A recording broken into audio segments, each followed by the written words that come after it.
Hello kaibigan.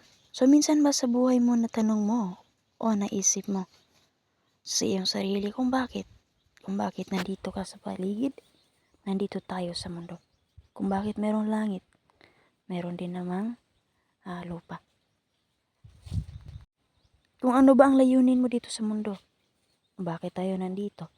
Bakit tayo binigyan ng pagkakataon ng Panginoon para mabuhay dito sa mundo? At dahil nandito na tayo sa mundo, meron tayong responsibilidad sa ating sarili. Kailangan natin magsipag, kumayod, para makakain sa araw-araw.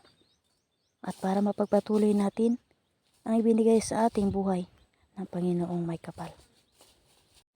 Kaya habang nandito pa tayo sa mundo, i-enjoy natin ang ating life.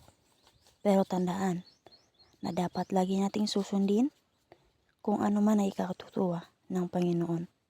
Sapagkat dito sa mundo ay maraming paing at pagsubok na dapat nating lampasan at harapin para sa kabilang buhay, para maging worth it at hindi masayang ang lahat ng oportunidad na ibinigay sa atin ng Panginoon.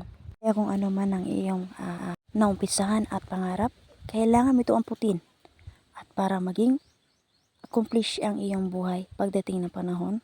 Hindi natin kailangang maging mayaman o maging mahirap man. Ang tanging mahalaga ay sa ating puso at isipan. Meron tayong mapayapang buhay.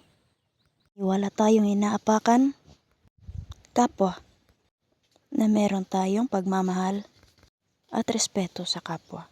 Dahil kapag meron tayong respeto sa ating sarili, ay meron tayong tiwalang maaani sa bandang huli. Maraming salamat.